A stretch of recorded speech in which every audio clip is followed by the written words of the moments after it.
Hola, mi gente. Welcome to Open Channels, our Halloween special. I'm Rhina Valentin, a.k.a. Cleopatra, inviting you to indulge in our present mystical, magical moment that is possibilities. So sit back, open your mind, body, spirit, y prepárate as we immerse ourselves into Open Channels.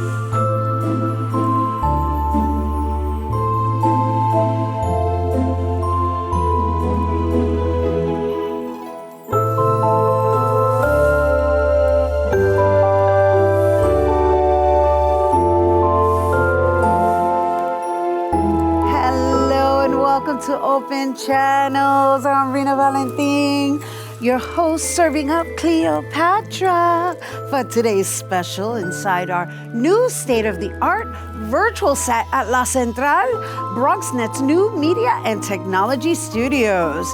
Today, we welcome you to be the first ever to experience our new immersive studio where our visionary world becomes our reality. I mean, people. Just look at how vast this set is, thanks to Michael Chaco. And as you're viewing these beautiful digital art pieces by Trish Gianakis, we invite you to get social with us online. Tweet us and follow us on Instagram at BronxNet TV or like us on Facebook at Open BronxNet Television. And of course, while you're there, don't forget to follow me on Twitter, FB, Instagram, and Insta Stories, and LinkedIn at Rhina Valentin. We are so looking forward to hearing your feedback on today's virtual adventures. Happy Halloween Eve. Feliz Dia de los Muertos 2023. This year, we are doing it big. We created something really special, something mystical, magical, and spiritual. As some of you may know, I'm a fervent transcendental meditator and healer, and through my practice and discipline, sometimes I'm able to feel the energies of the ancestors all around as they guide me on this path we call life. And today, they guided us to this very special guest who hails from the Bronx. For 2 decades now, he's been trance-channeling numerous spirit guides who have helped heal and uplift thousands of people through a weekly gathering called the Circle of Light, helping humanity answer every type of human concern, from individuals who want to explore their spiritual path to individuals who are experiencing extreme trauma and pain in their life. He leads sacred retreats to ancient and powerful sites abroad, including North America, Europe, and Asia. Combining his knowledge of mysticism and shamanism, he creates magical journeys of self-discovery.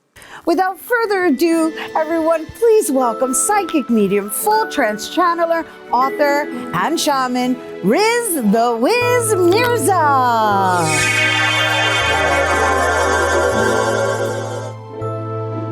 Riz the Wiz Mirza. Mm-hmm. You want to know where that came from? Yeah. Well, it came right here from the Bronx. I was in elementary school in PS 122, and the kids started calling me that because I was doing good on all the tests. So they copied off of me. Now I'm a whiz of other things than it was math. At least you stayed consistent. Yeah. Well, you know, magic is around us everywhere. And this is the season, right, where people start really feeling them. Look at you, how magical you look today. Yeah, I'm feeling very Cleo. Yes, you are Cleo. In various forms. Yes. Well, that is, maybe you had a past life there, and that's why it resonates with you. But I think that it's very interesting. There's a resurgence of all things Halloween. Now you have, even Spirit Halloween has their own movie, and people watch it because they, Halloween should be, I think, a whole month. I think we need to make a law that is puts it in effect that Halloween is the entire month of October, because one night isn't enough. No, well, I know I celebrated a couple of nights. Good. But, let's get into this, because I think inquiring minds want to know, I especially want to know, what is the difference between a medium, a psychic, a trance channeler, and a shaman? This is a very good question. So A psychic is one who is able to tune into different parts of your life. That could be your love life, your professional life. It could be kind of situations that you're just going through. And they're able to have a perspective that I call it, some people say it's reading into the future, but a good psychic also helps you understand the past, helps you piece the puzzle together, okay?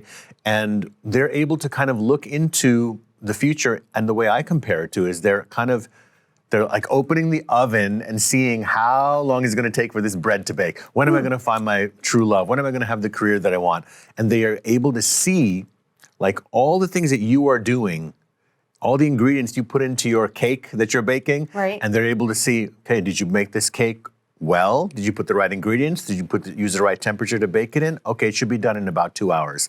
So a psychic goes, okay, I see how you're creating your life. I see that your professional career will take off in 2 years. Right.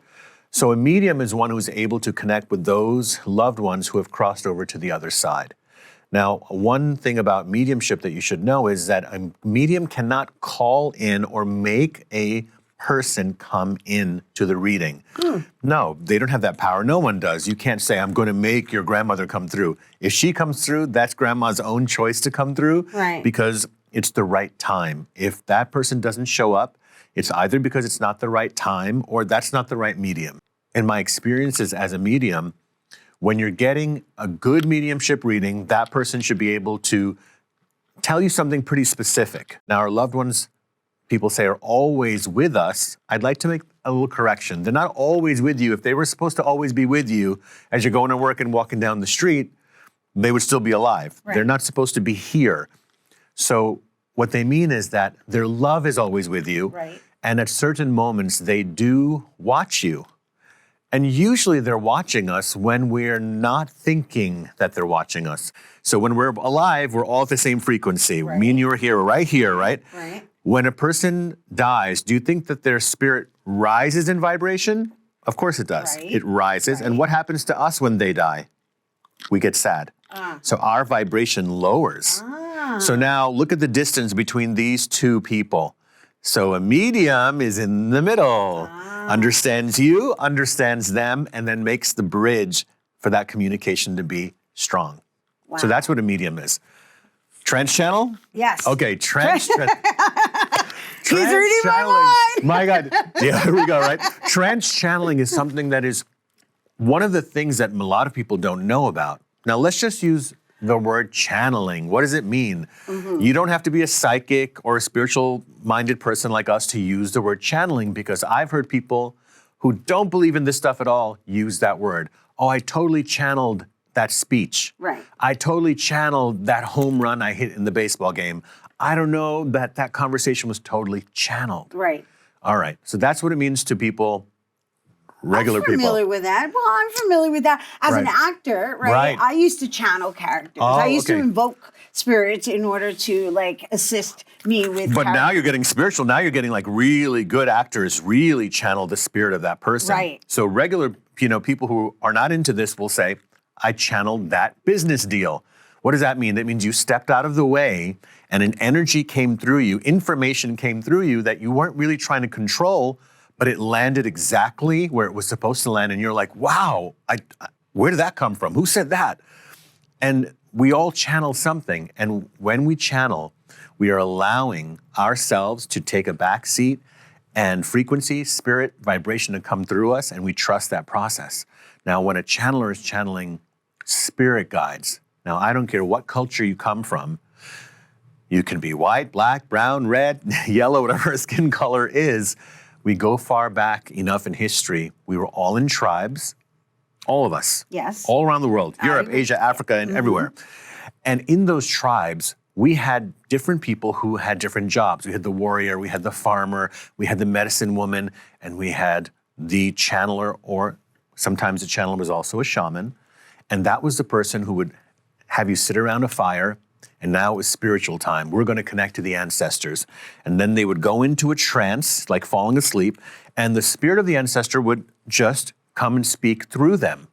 And this was happening in all of these tribal cultures around the world. So all of us have this in our DNA, in our ancestry. Somehow this has survived different religions coming in and different philosophies coming in.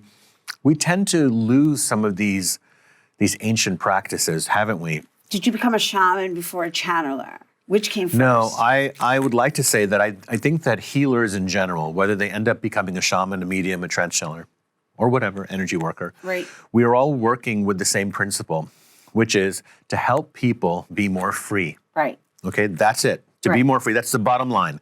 So whatever is the method, the modality, some people do energy work where they're able to read energy on a person's body, send them energy. Other people do astrology. Other people do shamanism, plant medicine ceremonies. These are very popular. I've led them for many, many years. So I was a psychic medium growing up in the Bronx. My family immigrated from India. So you were a psychic medium first? First, 7 years old. 7 years old. Yeah. I was going to ask you, how old? And so how you were being visited at 7 years old? Well, I was living in a haunted house in Kingsbridge. It was one of the oldest houses in the Bronx. I think at that point it was almost 100 years old. Now it's since torn down. But when we moved in, I could feel spirits in the basement, spirits up in the attic, and I was the only one in the family who felt it. I didn't know that there was something called a psychic. My parents weren't psychics. I didn't have a lot of healers have, my grandmother was a psychic. I didn't have anyone like that. So I had to keep all of this to myself. Wow. There was no one to guide me. I was a kid that was afraid of the dark, and I loved Halloween. And I loved all things that were investigating UFOs or Bigfoot or the Loch Ness Monster or the Bermuda Triangle, all these shows in the 80s that we grew up with. Uh-huh. And I would tell my family, this is true, that's true, all of this is true. And they had a few psychic experiences with me where they knew it was real, but they didn't want to kind of talk about it. Right. Right now, we're encouraging you all to stay curious and don't go anywhere, because when we come back, we're going to speak more with Riz Mirza on Open Channels.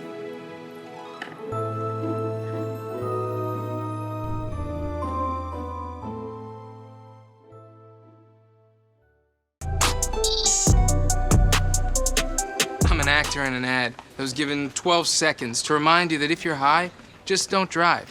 Because if you feel different, you drive different. It's illegal to drive high everywhere anyway. Hey everyone, welcome back to Open Channels. We are here with psychic medium, full trance channeler, author, and shaman, Riz Mirza, and we are speaking everything related to our spiritualism, our I want to say our existence, our connections, and now we're going to dive a little deeper into his evolution, let's say, right? What we didn't share was that Riz is actually a heavy metal artist. Right. I started off in music and art, actually, and a lot of psychics, you wouldn't believe it, first have some kind of creative talent that leads them into this kind of work, because notice that artists are always inspired from somewhere in the universe. They get an idea for a song, or they get an idea for something they're designing or something they're painting. This is what happened with me, is that music was an outlet for me to channel information, energy, creativity. And while that was happening, it kind of would put me into a meditative state. Yeah. Even though you might say, well, that music was really, really loud. And I go, right, but that music was loud and it got energy. It was like a clearing of energy. You know how we clear energy? Some people burn sage and some people light candles.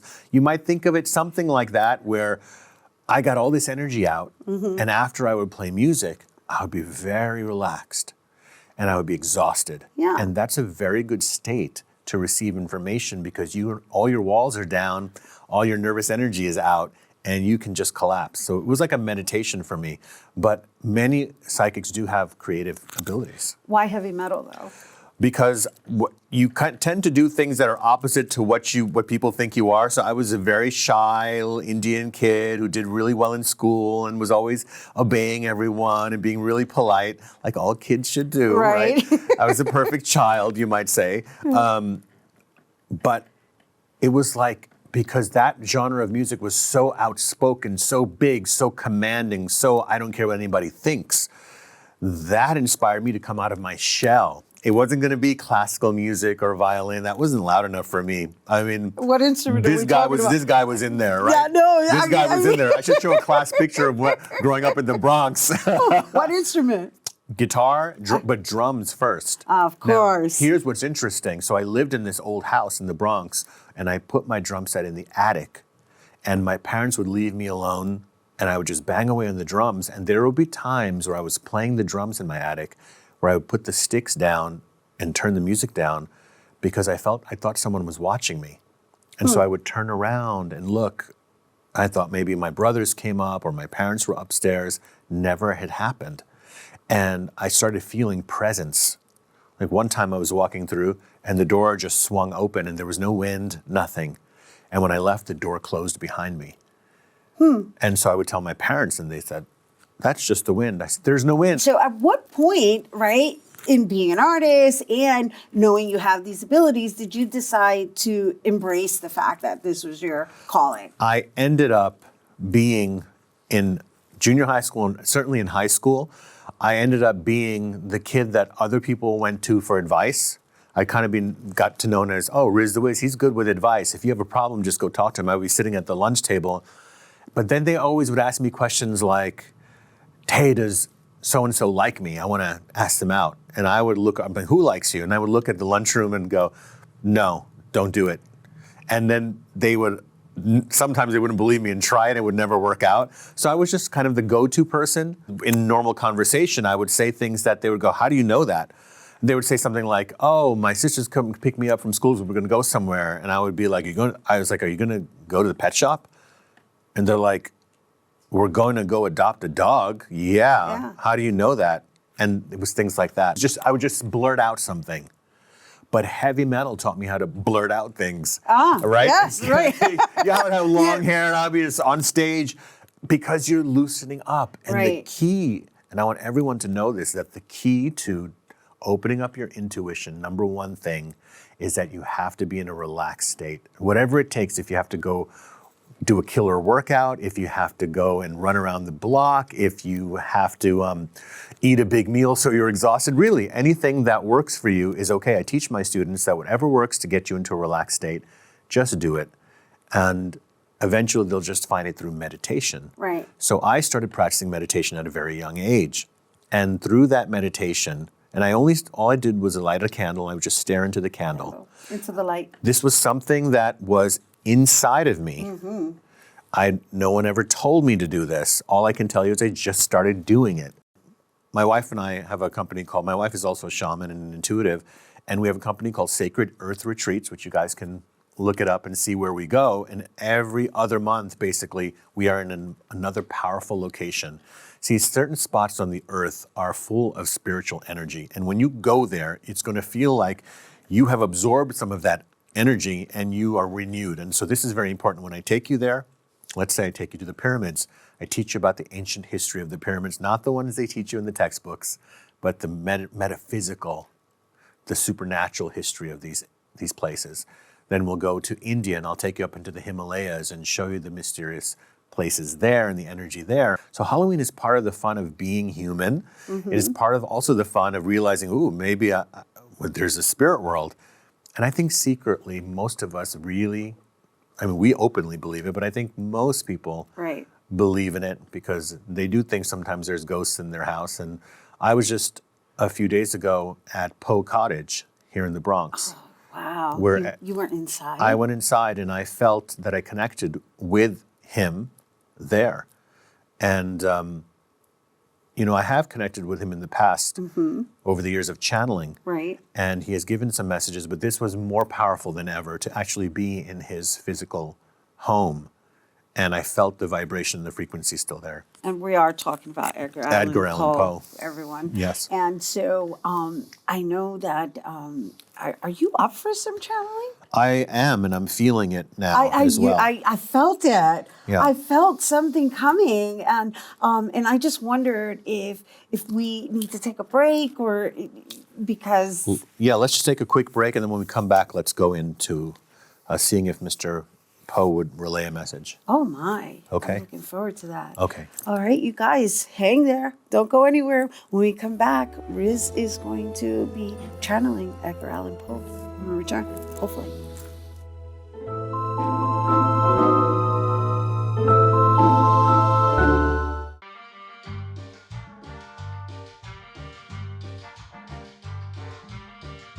Adding your own flavor to fashion comes with age.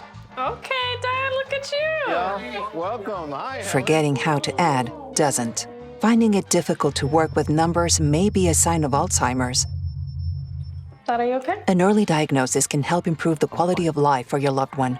Learn the warning signs of Alzheimer's. Some things come with age, some others don't.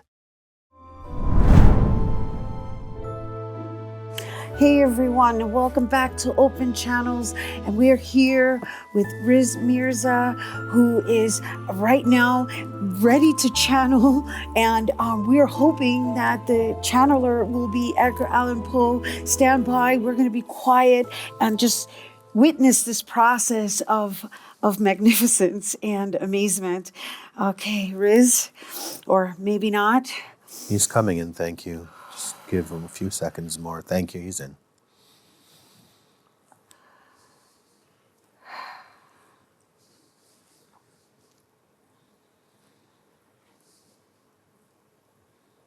I'm Edgar. Some say that I wrote about fear and darkness. I wrote about light and courage. To rebirth yourself, that which brings you fear, that which scared you. The word is very interesting, scared, because the word sacred is also spelled using the same letters. That which scared you contains within it something sacred for you. Once you free yourself of these chains of fear, you will see the true authenticity of who you are, that nothing was there to end your life. All of these experiences were there to help you create and recreate your life. Where I have been known in this legacy of this person that you knew as Edgar is in the realm of the macabre, or that which is horror or fear-inducing. It was not my intention.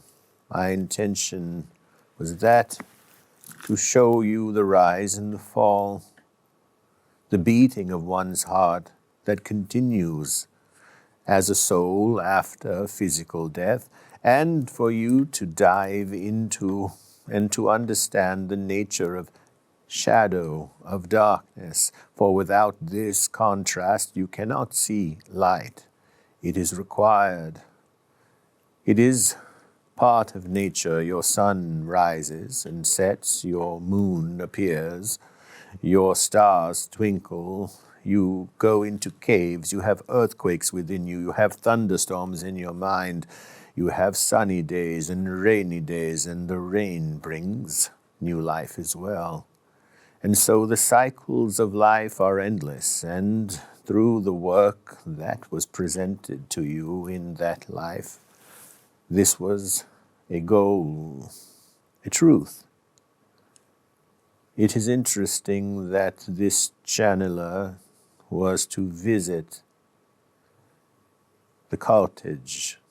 The cottage, though different from when I resided there, was a place where creativity was birthing from pain, the pain of a beloved wife passing, as you know, as history has recorded it. And yet during that time, some of the work that I did was created and succeeded. So I remind you to know that that which comes from darker experiences is there to bring you more light. And we hope that these offerings and gifts that you yourselves are discovering within you bring you the magic that you have been searching for, that lies within.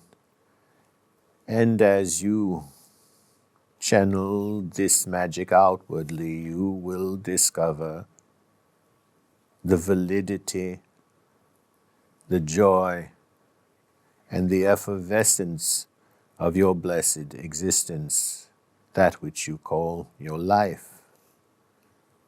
And so I bid you a fond good evening and well wishes as your friend.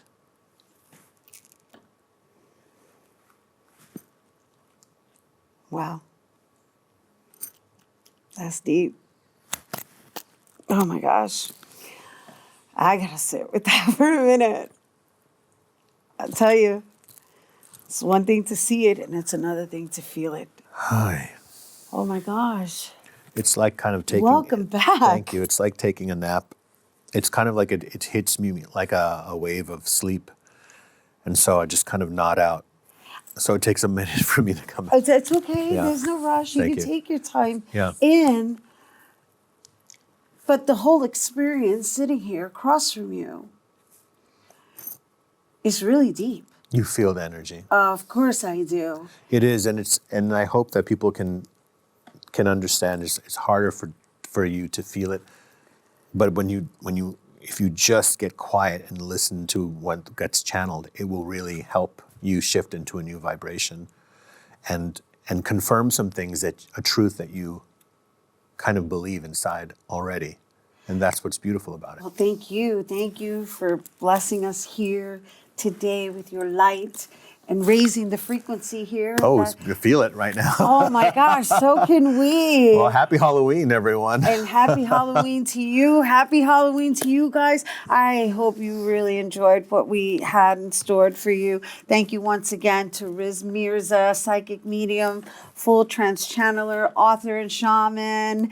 And bueno, for me, this has been a vibrational journey filled with love and light. And of course, the key ingredients, I should say, is to raising our collective frequency. And I think we accomplished that. I hope you guys felt the warmth in the space here today, mi gente. All right, be sure to light a white candle for the ancestors. Namaste. And once again, for more information on Riz, you can visit rizmirza.com. That is our show today, mi gente. Thanks to Riz Mirza and to you for choosing to be with us and experience the first ever cosmic virtual studio here at La Central, BronxNet Media and Technology. I'm Rhina Valentin, and on behalf of all of us, may the universe provide paz, prosperity, y amor. Happy, safe Halloween, everyone.